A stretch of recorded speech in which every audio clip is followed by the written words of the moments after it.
Tumayo po tayong lahat. Masyado pong mahaba yung chapter, so namili na lamang po ako ng mga babasahin natin. Basahin po natin ang salitan sa screen. Sabi po dito, "And it came to pass, when the priests were come out of the holy place, that the cloud filled the house of the Lord. So that the priest could not stand to minister because of the cloud, for the glory of the Lord had filled the house of the Lord. Blessed be the Lord God of Israel, which spake with his mouth unto David, my father, and hath with his hands fulfilled it, saying, And the Lord hath performed his word that he spake, and I am risen up in the room of David my father, and sit on the throne of Israel, as the Lord promised, and have built an house for the name of the Lord God of Israel. Yet have thou respect unto the prayer of thy servant, and to his supplication. O Lord my God, to hearken unto the cry and to the prayer which thy servant prayeth before thee today. When thy people Israel be smitten down before their enemies, because they have sinned against thee, and shall turn again to thee, and confess thy name, and pray, and make supplications unto thee in this house. The Lord our God be with us, as he was with our fathers. Let him not leave us nor forsake us. That he may incline our hearts unto him, to walk in all his ways, and to keep his commandments, and his statutes, and his judgments, which he commanded our fathers. Moreover, concerning a stranger that is not of thy people Israel, but cometh out of a far country for thy name's sake. That all the people of the earth may know that the Lord is God, and that there is none else. Let us pray. Lord, thank you po sa araw na ito. Salamat sa biyaya niyo. Salamat, Panginoon, sa kabutihan niyo, sa mga kaluluwang patuloy niyo dinadala sa iglesia niyo. Salamat, Panginoon, at makakapagbigay puri kami sa inyo. Nawa tama ang aming mga puso sa inyong harapan. Tanggapin namin ang inyong salita na maayos, Panginoon. Bukas ang aming puso at isipan, Panginoon, makapag-focus kami ng tama. Patawad po sa aming mga kasalanan. In Jesus' name we pray. Amen.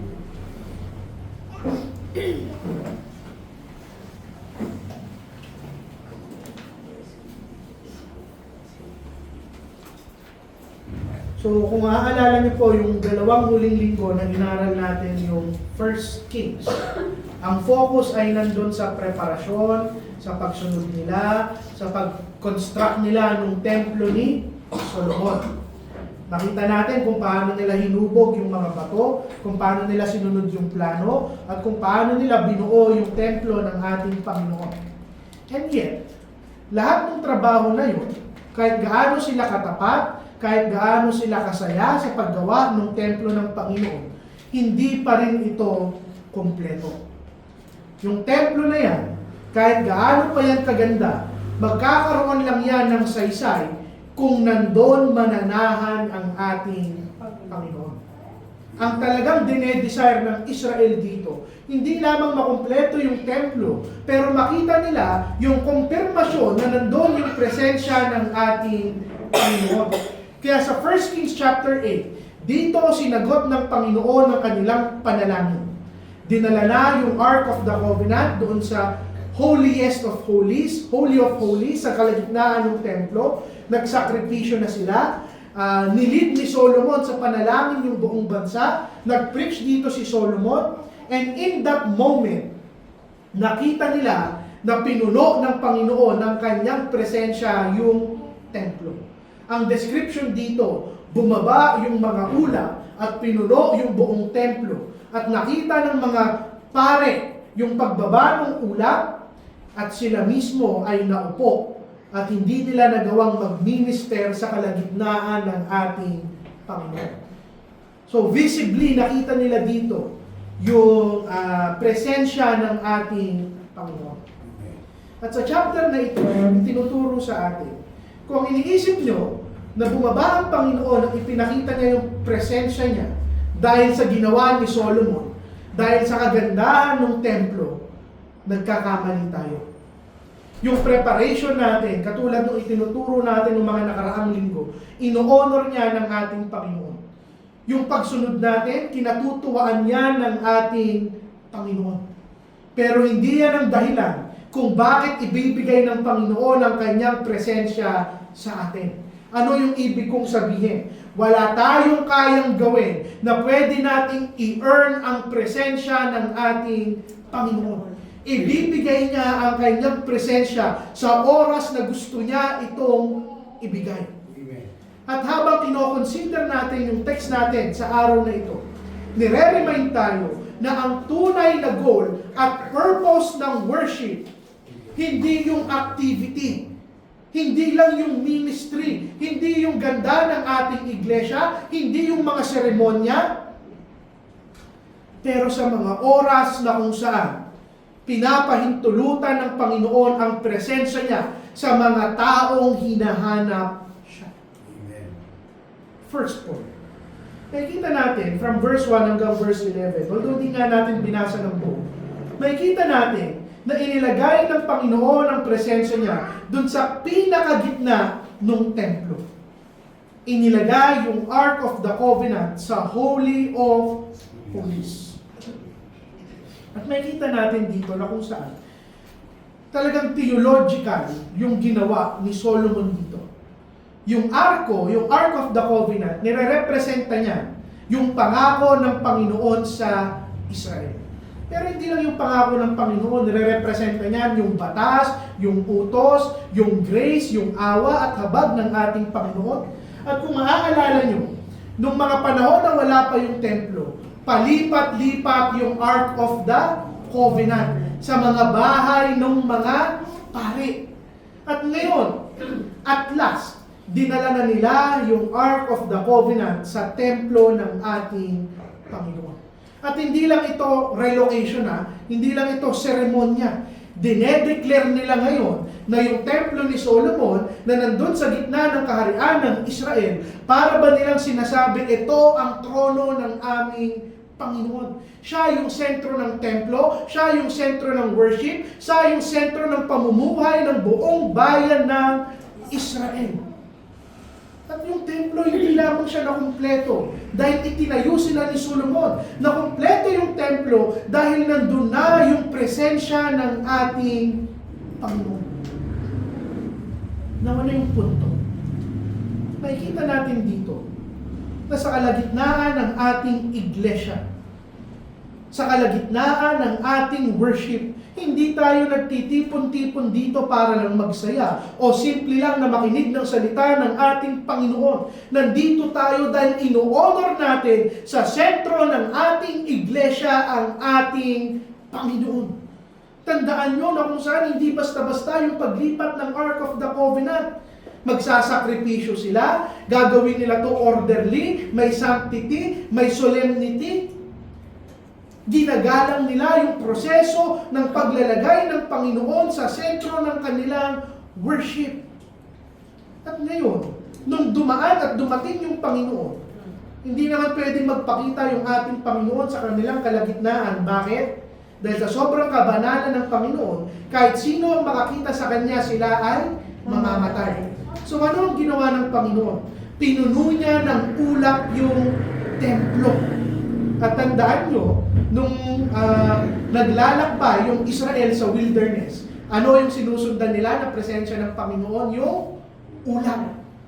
At sa pagbaba ng ulap, sinasabi ng Panginoon, nandito ako sa inyong kalagitnaan.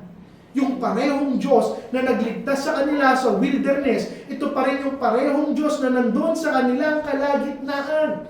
Bakit? Ipinapaalala ng Panginoon na kung saan ako yung nagligtas sa inyo, yung ulap na ito yung sinundan nyo sa wilderness, at sasamba kayo sa aking kalagitnaan bilang mga taong aking iniligtas. Naman na yung punto. When you worship God, do not forget your identity. Hindi ka kung sino lang tao na pupunta rito at sasamba. Ikaw ay pinili at iniligtas ng ating Panginoon. Ito yung sinasabi ng ulap. Hindi ka pupunta ditong casual. Hindi ka pupunta dito na hindi ka naghanda ng puso mo, ng sarili mo, ng pananamit mo, ng isip mo. Pupunta ka rito dahil kinikilala mo na yung Diyos na sasambahin mo sa kalagitnaan natin ay yung Diyos na nagligtas sa iyo. Amen. Why do we give our best in worship? Hindi natin isinasamba rito yung kung sino-sinong Diyos, kung sino-sinong santo. Sinasamba ko yung Panginoon na ibinigay yung buhay niya para sa akin. Wala yung punto pa. Makikita nyo dito, nung dumating yung ulap, kahit yung mga pare ay naupo. Tandaan nyo, yung mga pare, hindi sila pwedeng umupo during the service, sa paglilingkod nila. Bakit sila umupo? Itinuturo sa atin dito na sa presensya ng Panginoon, kahit yung activity, yung programa ng mga tao, it should yield sa presensya ng ating Panginoon. Pinapakita sa atin ng mga pare at ng ating Panginoon, yung worship, it is not sustained by human effort. Amen. Tandaan nyo na hindi tayo kawalan sa iglesyang ito. Hanggat nandito ang presensya ng ating Panginoon, hindi tayo yung nagtataguyod ng worship. Hindi si pastor na nagtuturo yung nagtataguyod ng worship. Hindi effort nating mga tao. Kahit yung mga pare na upo sa presensya ng ating Panginoon. It is not our ministries that are the center of this church. It is God. At sa moment na ito, ina-affirm sa atin, kino-confirm sa atin, na totoo na yung preparasyon ni Solomon, yung obedience ng Israel, ino-honor niyan yung ating Panginoon. Pero yung presensya niya, Panginoon ang nagde-decide graciously kung ibibigay niya ang presensya niya sa atin o hindi. Napuno ng presensya ng Panginoon yung templo, hindi dahil dinedemand ito ng Israel, pero dahil pinili ng Panginoon na mag-dwell dito sa templo. Ano yung punto? Alam niyo kung ano yung climax ng ating worship? Yung peak ng ating worship.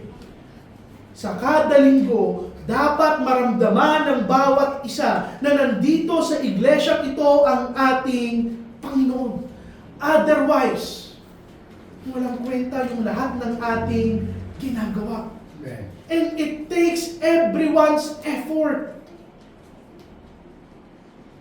Bakit pinipilit ni pastor na mag-aral, magturo, manalangin, mag-google ng napakaraming oras sa isang buong linggo para lamang magturo sa iglesyang ito? Dahil kung hindi ko gagawin yung responsibilidad ko, how can I ask for God's presence? Amen. At kayo rin.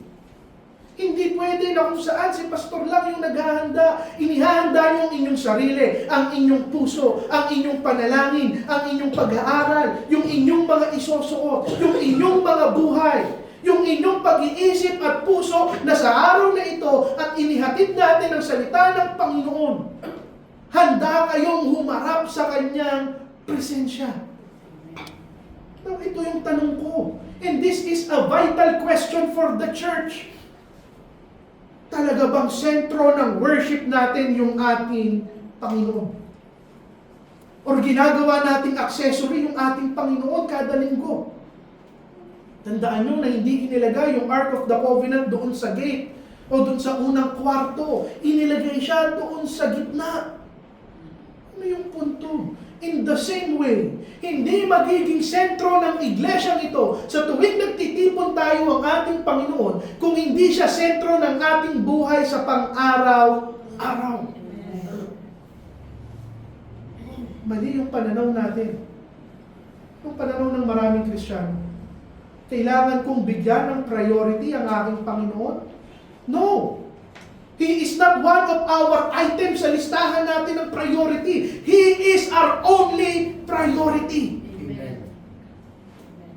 Whether you work, you can be a Christian. Whether you are a father or a mother, pwede kang maging Kristiyano sa tahanan mo, sa eskwelahan mo, sa trabaho mo, sa opisina mo. He is the center ng lahat ng meron tayo. Hindi siya listahan ng mga priority na dito ang Panginoon, dito na lahat ng bagay. Hindi. Ang tamang pag-iisip sa lahat ng bagay na gagawin ko, nandun ang aking Panginoon.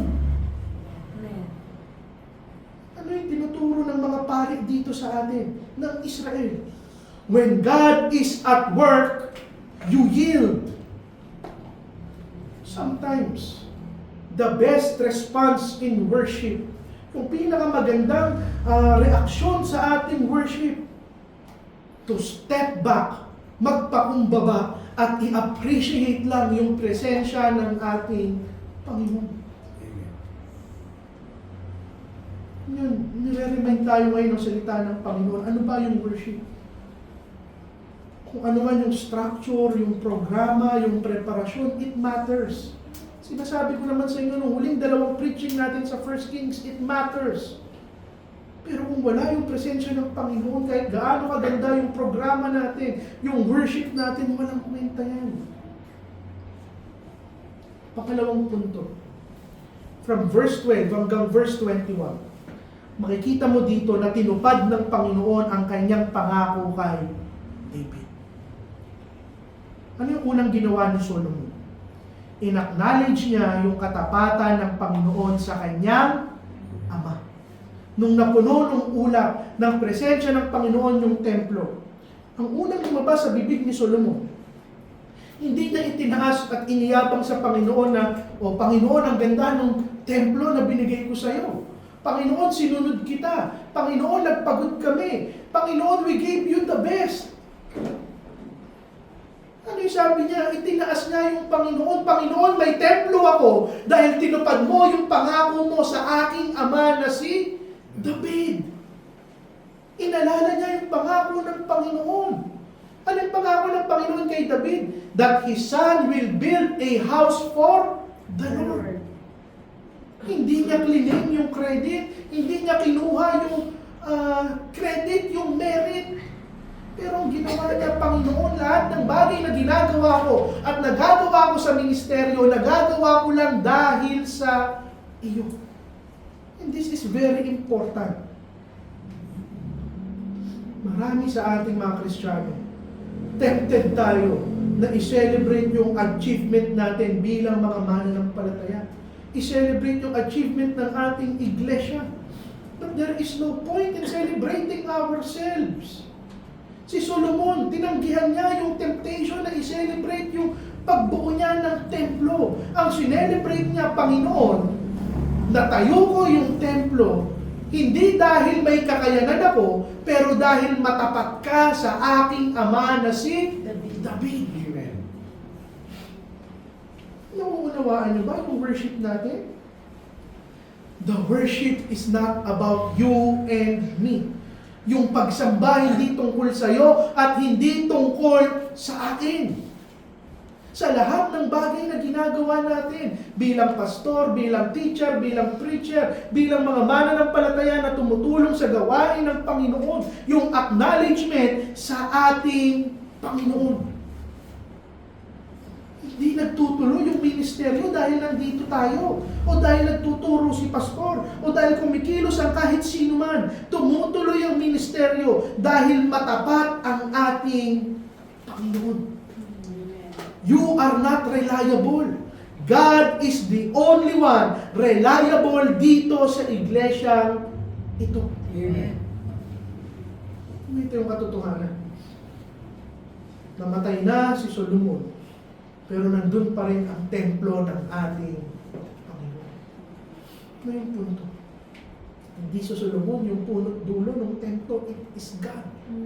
Yung pangako ng Panginoon na kung tunay tayong iglesia, even the gates of hell shall not prevail against it. Ibig sabihin nun, mawawala si pastor, mamamatay tayong lahat na magtutuloy ang gawain ng Panginoon sa iglesia ito. Amen. I don't matter. Panginoon lang yung magtutuloy sa kanyang kaharian. Tingnan nyo, yung dwelling ng Panginoon, kinumpirma ng kanyang salita. Ibig sabihin, nung nag-decide yung Panginoon na manirahan doon sa templo ni Solomon, pinapakita niya lang kay Solomon na tinupad ko na ang aking pangako. The presence of God proves the invisible word of God.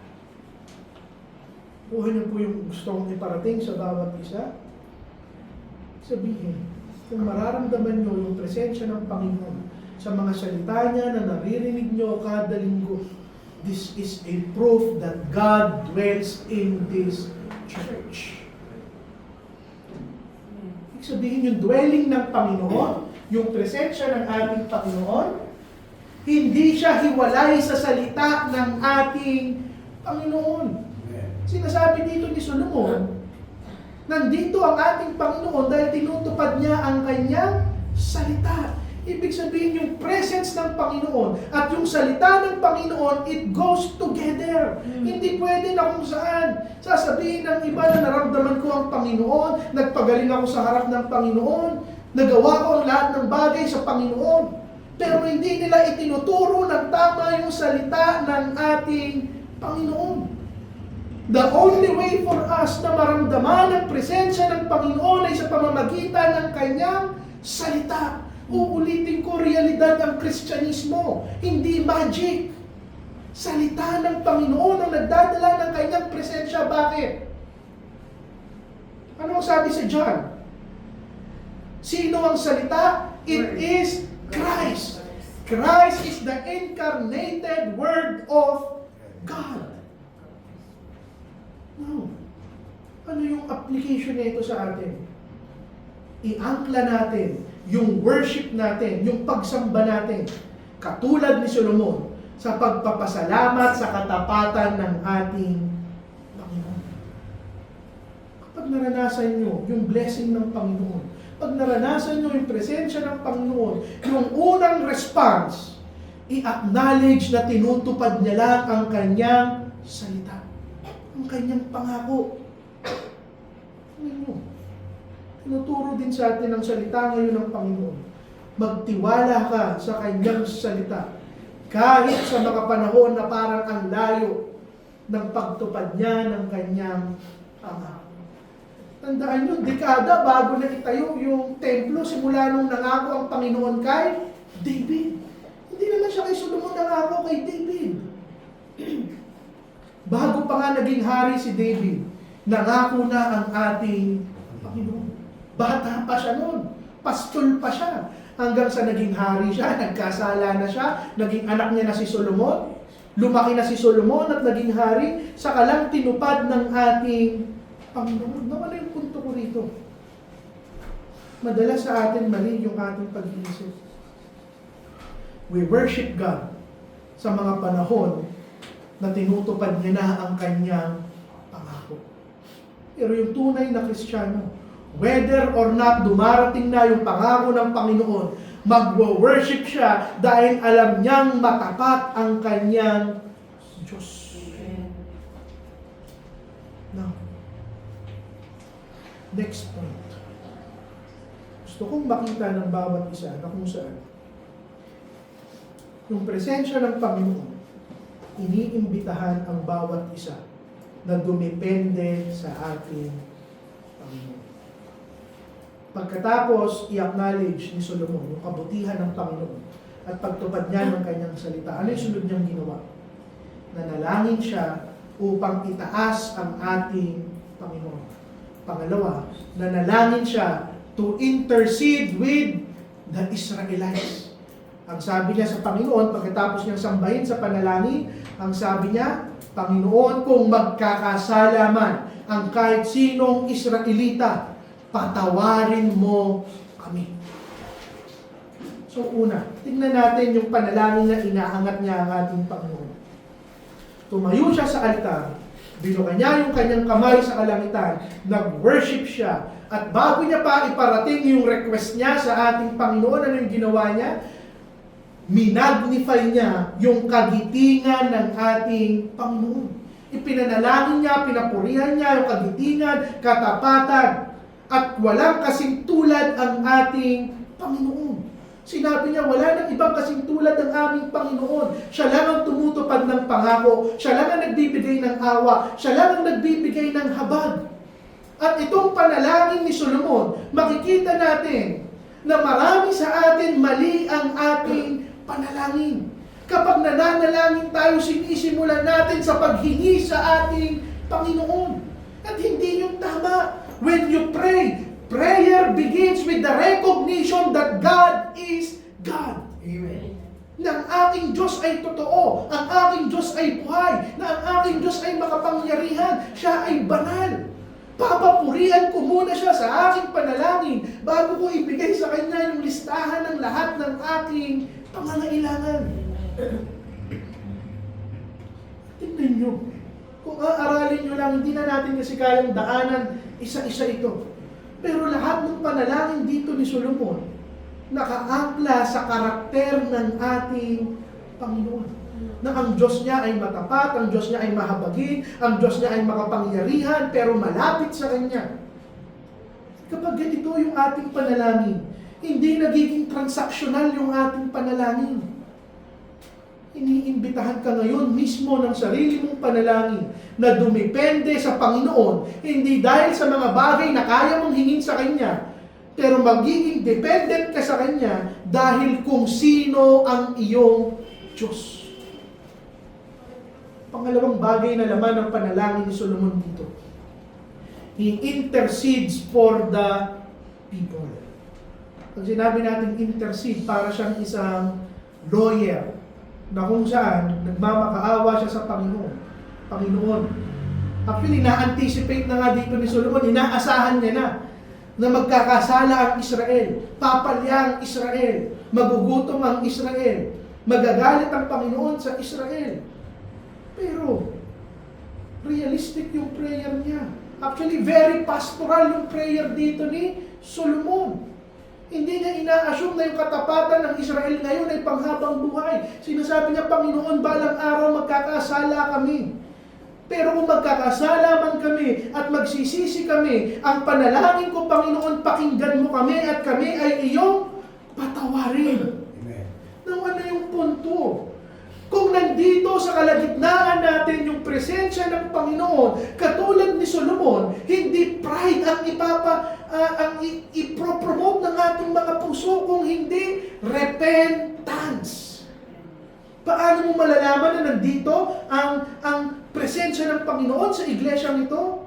Kung makikita mo na pagsisisi ang priority ng bawat isa. Totoo.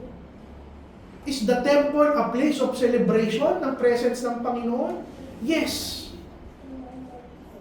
Ganito rin sa ating iglesia. Our church should be a place where we celebrate God's presence.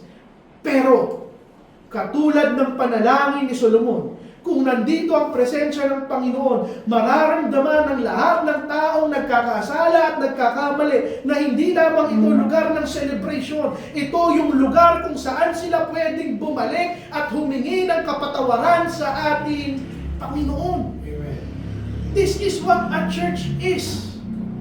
A place of return, a place of repentance.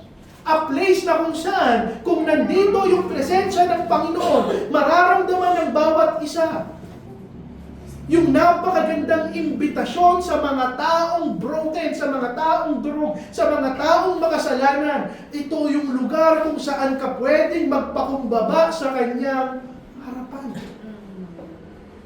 Ito yung lugar para ipakita natin na kung saan mabuti tayo, sila hindi. Banal tayo, sila hindi. Sila makasalanan, sila marumi. Ito dapat yung lugar na maramdaman ng bawat isa. Nasa presensya ng Panginoon, katulad ng panalangin ni Solomon, imbitado ang lahat na magsisi. Because God's presence should invite repentance and prayer. Sabi ni Solomon, Panginoon, whether matalo kami, magutom kami, magkasala kami, yung templo mo, yung isang bagay na pwede naming balikan, puntahan. Ito yung gusto kong mangyari sa ating iglesia. Hindi ito yung lugar na kung saan nagmamataas tayo. Hindi ito yung lugar na nagtataboy tayo. Hindi ito yung lugar na sinasabi natin, we are better than others. Amen. Ito yung lugar na pwedeng puntahan ng lahat ng klase ng tao upang maramdaman nila yung presensya ng ating Panginoon. Amen. And this section challenges us to reshape our prayer. Baguhin yung ating panalangin. Yung panalangin, sinisimulan sa pagsamba, pagkilala sa Panginoon, pananalangin sa iba, bago sa ating mga sarili. Pang-apat, makita natin na kung saan dinedesire ng Panginoon ang mga puso na buong buo dinedevote ang kanilang mga sarili sa Kanya. Tignan niyo yung ginawa dito ni Solomon bilang hari, bilang pastor ng Israel. Natutuwa ka ako isipin na iniisip ng marami ibang-iba yung worship ng Old Testament sa ginagawa natin. Actually, hindi. Ano yung ginawa dito ni Solomon? Naupo silang lahat, nanalangin siya, at ngayon sa fourth point natin, ano yung ginawa niya pagkatapos manalangin? Nag-preach si Solomon. Ito rin yung eksaktong worship natin. Hindi natin kailangan mag-concert, hindi natin kailangan tumalon, hindi natin kailangan gumawa ng kung ano-ano. Yung worship ni Solomon, ito yung worship natin. Kakanta tayo, mauupo tayo, mananalangin tayo, at magtuturo tayo ng kanyang salita. Ano yung itinuro ni Solomon? Sinabihan niya yung lahat ng tao, wholeheartedly, sumunod tayo sa ating Panginoon. After niyang manalangin, bless niya yung congregation. At ang sabi niya, let your hearts be perfect with the Lord our God, to walk in His statutes and keep His commandments. Ano yung punto? Maraming Kristiyanong iniisip, nasa akin na yung presensya ng Panginoon.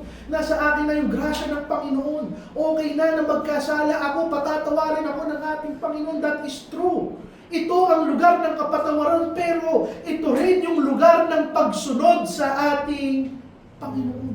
Kung nasa atin yung presensya ng ating Panginoon, hindi kanyan bibigyan ng lisensyang magkasala, pero bibigyan kanya ng isang puso na gustong sumunod sa ating Panginoon.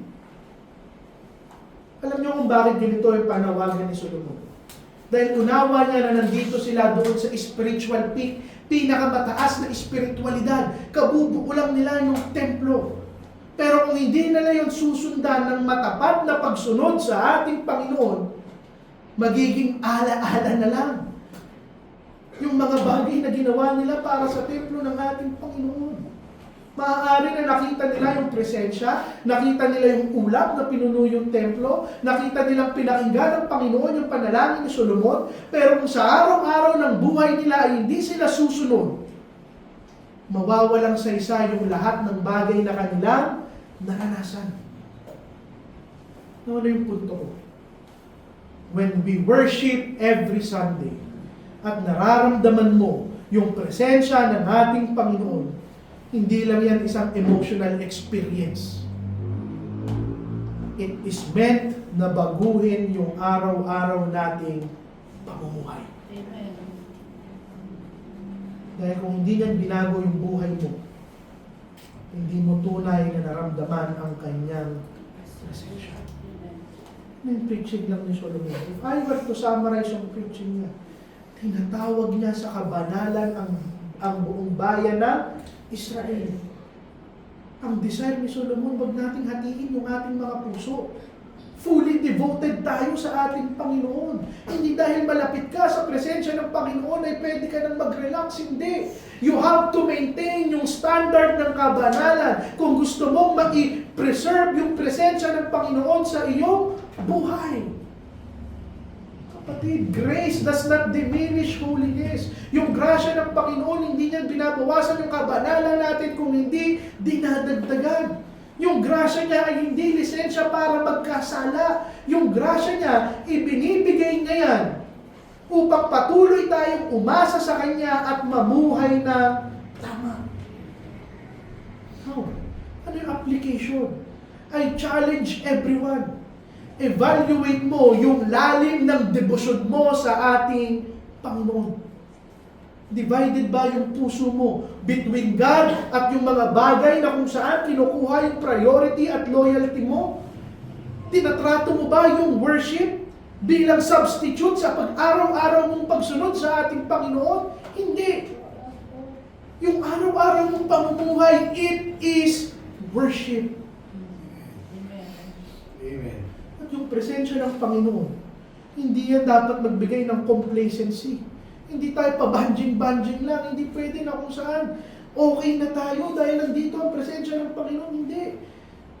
Habang mas nararanasan mo at nararamdaman mo yung presensya niya, mas nagiging disiplinado ka sa iyong sarili. Mas lumalalim yung commitment mo sa kabanalan, pagsunod at katapatan.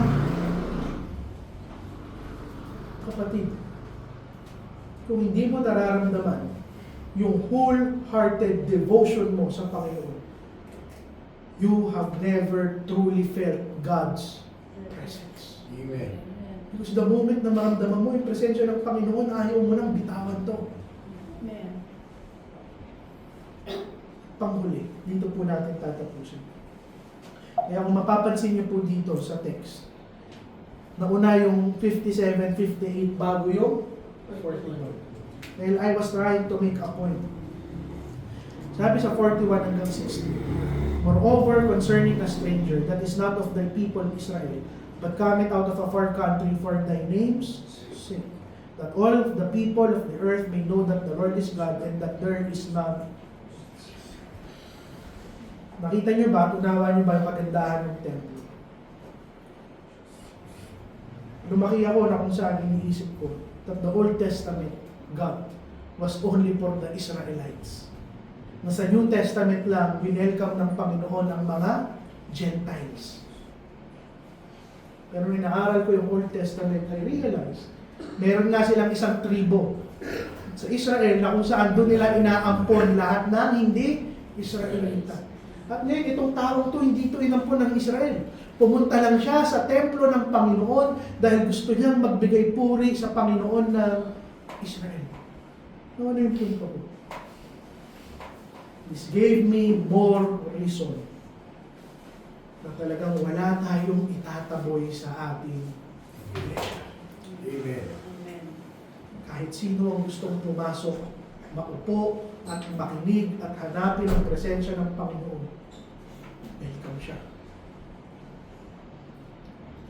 This reveals na yung dwelling ng Panginoon, it was never meant to be exclusive. Hindi lang yan para sa mga Israelita. Hindi lang yan para sa mga banal-banalan. Hindi. Para yan sa lahat ng taong hinahanap ang ating Panginoon. And this should guard Israel and our church from spiritual pride. Amen. Na yung pagiging malapit ng Panginoon sa Israel, hindi yan favoritism. Hindi yan parang i-promote na Israel is better than other countries. No. It is for Israel na ma-realize nila siya dapat yung liwanag sa buong mundo at ito rin dapat yung ating iglesia. Na kung nandito ka at nararamdaman mo yung presensya ng Panginoon, hindi dahil mas mabuti ka sa kanila, hindi dahil mas magaling ka, pero gusto kang gamitin ng Panginoon bilang liwanag sa mga taong nawawala pa. Amen. At habang lumalapit sila sa loob ng ating iglesia, they are welcome to feel God's presence. Anong sabi doon? That all the people of the earth may know that the Lord is God and that there is none else. Sometimes, nagiging selfish tayo sa ating worship. I worship to feel God's presence. Pero ngayon, sinasabi sa atin ng Israel, nandoon ang presensya ng Panginoon para malaman ng buong mundo na siya ang tunay na Diyos. Uulitin ko. Worship is not about you and me. Amen. Our worship is about God. Hindi tungkol sa iyo o sa akin ang pagsamba. Tungkol yan sa aking Panginoon. Kapatid, i-examine natin yung worship na ibinibigay natin sa Kanya. Every time you go here, ramdam ba ng lahat ng taong nakakapita at pumupunta na nandito ang tunay at buhay na Diyos? Ang isang worship na hindi naglilid na ma-witness ng mundo ang kabutihan ng Panginoon, hindi yan tunay na worship. Bilang pagtatapos. Kapatid, yung presensya ng Panginoon, kahit ginawa ni Solomon yung templo, hindi garantiya na nandun ang presensya ng Panginoon. Huwag natin kalimutan na ang presensya niya, desisyon niya lang yun. At regalo niya yun sa mga anak niyang matapat na naglilingkod sa Kanya. At the end of the day, preparation matters. Inaral natin kung gaano kahalaga yung preparasyon, paghahanda na ginawa ni Solomon. Ino-honor ng Panginoon yung preparasyon niya. But His presence is only through His grace. Grasya lang ang presensya ng ating Panginoon. Habang lumalapit tayo sa Kanya, habang nararamdaman natin ang presensya niya, kapatid, mas lumalim ang pamumuhay natin ng may kabanalan. Mas makita ng mga tao na nandito ang ating Diyos. Because true worship centers on God. Amen. Hindi struktura, hindi yung ganda ng building, hindi yung yaman ng iglesia, hindi yung galing ng pastor na magsalita, hindi yung contribution lang ng bawat isa. Hindi tayo yung worship, it is God. Amen. Mawala ako, mawala kayo, maubos tayo. Kung tunay na iglesia to ng Panginoon, magpapatuloy ito. Amen. Patay na si Solomon, nakatayo pa rin ang templo ng ating Panginoon. And as we close, I pray that we prepare our hearts na sumunod sa Panginoon. Hanapin ang presensya niya na may pagpapakumbaba. Isentro yung worship sa lahat ng bagay, sa lahat ng aspeto ng aking buhay, sa nag-iisang Diyos na buhay, pero piniling mamatay para sa atin. Manalangin po tayo. Panginoon, salamat po sa biyaya niyo. Salamat, Panginoon, sa sakripisyo niyo, sa kadakilaan niyo, sa kapangyarihan niyo, sa hustisya niyo, sa pag-ibig niyo. Salamat, Panginoon, kahit hindi kami karapat-dapat magpresensya niyo, ibigin yung manahan sa iglesia nito, Panginoon. At tunay nga na makita sa aming pamumuhay, sa pag-ibig namin, sa mga makasalanan katulad namin, na naramdaman namin ang inyong presensya, Panginoon. Patawad daw sa aming mga kasalanan. Ingatan niyo po kaming lahat. Salamat po sa mga kaluluwang dinala niyo. Ma-enjoy po namin ang fellowship namin. Bless niyo, Panginoon, ang aming mga ikapo. Magamit namin ito ng tama sa aming ministeryo. In Jesus' name we pray. Amen.